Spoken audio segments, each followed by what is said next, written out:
Back here on TYT Sports from Chicago. So I asked all of you, and we've covered this, the Kyrie Irving trade. Jason Rubin and I respectively have covered this in regards to who won the trade and yada yada. And I did ask all of you on Twitter just to tweet me a take.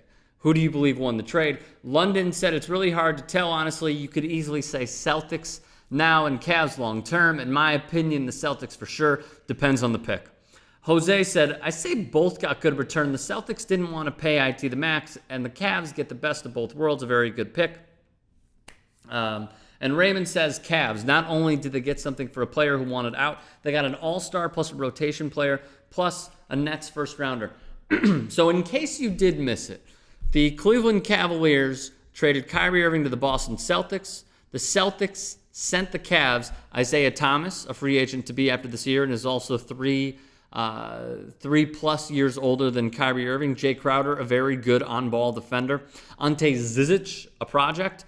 And most importantly, the Brooklyn Nets' 2018 unprotected first-round pick. So if LeBron James does leave, at least Kobe Altman got that in return as well. If LeBron and Isaiah Thomas walk, they have at least, it seems, a top 3 pick, because Brooklyn is going to suck this year. So nonetheless, what does this team look like without Kyrie?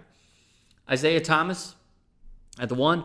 Jae Crowder, depending on how you want to start him, probably not. Iman Shumpert and J.R. Smith most likely at the 2. LeBron at the 3. Kevin Love at the 4. Tristan Thompson at the 5. If you want to go small, you can go Isaiah Thomas. And then most likely Iman Shumpert or J.R. Smith, Jae Crowder, LeBron James, and Kevin Love. Again, Jae Crowder, I've said this many times, the landscape that we are in right now and how the money is so ridiculous, he is one of the best bargains in all of the NBA. Has proven in the last 3 years that he could shoot and develop his three-point shot and is a very good on-ball defender. So here's what I believe the Cleveland Cavaliers should do if they want to continue on this upward trajectory post-Kyrie Irving trade and try and get as many pieces as they can. As everyone knows, I'm a Bulls fan. They are going to suck this year as well. They're not trying to win. It was proven in the Jimmy Butler trade when they got Chris Dunn, Zach LaVine, and the rights to draft Lauri Markkanen out of Arizona on why they are not trying to win this year. They understand it, and I understand it as well, except I thought that they should have pulled the plug on what they thought was going to be successful years in the years past, because the worst thing that you want to do in the NBA is be average. Nonetheless, they have Dwyane Wade on their roster for 1 more year. He opted into his contract because it's a guaranteed almost $24 million. They're going to buy out Dwyane Wade, I do believe. Now, at first, they're going to say, well, he's available if anybody wants him. If the Cavs wanted him, they would have to throw in a pick, and they'd have to send a few shitty players back in return. Nonetheless, the Bulls would have to eat a large portion of this contract. So what do I believe is going to happen? The Bulls are going to buy him out. That's when the Cavs and 2/4 of the banana boat crew, LeBron James and Dwyane Wade, reunite in Cleveland, and this is their starting 5 once that deal goes and takes place. Isaiah Thomas, Dwyane Wade, Jae Crowder, LeBron James, and Kevin Love. On the bench, you've Tristan Thompson, Iman Shumpert, J.R. Smith, Derrick Rose, Kyle Korver, and Channing Frye. Not bad, because now you have 3 solid defenders in LeBron James, Jae Crowder, and Dwyane Wade. Granted, if Wade stays healthy, which I believe Tyronn Lue and Kobe Altman and LeBron James will all meet together and try and find a way, because LeBron practically runs the show at this point. Even if most sources say that they don't, I still believe that he does, and a lot of the executive decisions go through him because they want him to stay. They want to give him that power. They'll find a way to manage Dwyane Wade's minutes. Now, here's something that I thought was really interesting as well. Nick Wright, whether you love him or hate him, had an interesting take on this. And here was his tweet. Iman Shumpert and Channing Frye plus Brooklyn's round 1 pick for Boogie Cousins. Now, you're probably thinking, why would the Cavs make this deal? Why? In the 2017 model, where small ball and outside shooting is key, why would they go for a big who's 6'11" and can't handle anything that goes on in an NBA game like Rasheed Wallace?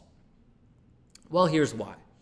Remember a few years ago, I know it was a few years ago, but Andrew Bogut was an integral part of the Warriors, correct? Yes. And when Andrew Bogut went down with an injury, that is when, like Moses with Red Sea opening up.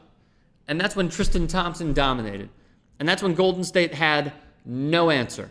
Now, if they make this deal, they would then have Golden State play up to their strengths because you would have an unstoppable force down low. And here's what their roster would be: Isaiah Thomas, Dwyane Wade, LeBron James, Kevin Love, Boogie Cousins. Their bench is also awesome.